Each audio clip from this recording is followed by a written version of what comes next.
बुद्ध ने कहा है कि बुद्ध पुरुषों को तुम कहीं भी चखो, पाओगे ध्यान, होश।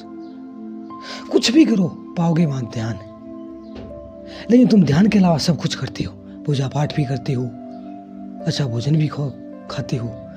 ध्यान के अलावा तुम कुछ भी सब कुछ करते हो, बल्कि चेतना का तुम पांति नहीं करते। चेतना को नहीं बदलते तुम, बाकी सब कुछ बदल देते हो।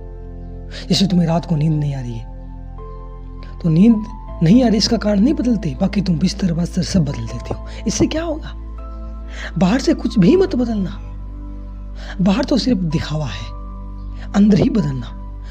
क्यों मैं अकेलापन महसूस करता हूँ, क्यों मैं बेचैन महसूस करता हूँ, क्यों मेरे अंदर विचार आते हैं, कुछ भी मत करना, सिर्फ होश रखना। देखना क्या है जिसको पागलपन सता रहा है, कौन है जो बेचैन है। तुम नहीं हो बेचैन, तुम्हारा मन है। तुम तो पीछे हो दर्पण की तरह, सुनने चुपचाप मौन। कौन कह रहा है ये विचार? तुम अलग हो, याद रखना। अगर तुम्हें ये भी बताया कि मैं पागल हूँ तो तुम पागल नहीं हो। कम से कम इतनी तो बुद्धि है कि मैं पागल नहीं हूँ। इसलिए पागल बिल्कुल ही पागल होता। तुम्हें भी बुद्धि नहीं रहती कि मैं पागल हूँ, बिल्कुल ही पागलपन होता है। इसलिए देखना, कुछ भी मत करना, सिर्फ होश रखना और होश को बढ़ाना, चेतना को बढ़ाना। अगर चढ़ाना ही है तो देवताओं को, तो चेतना के फूल चढ़ाओ। अगर जलाना ही है तो चेतना की अग्नि जलाओ। लेकिन हम अजीब हैं, हम और कुछ करते हैं।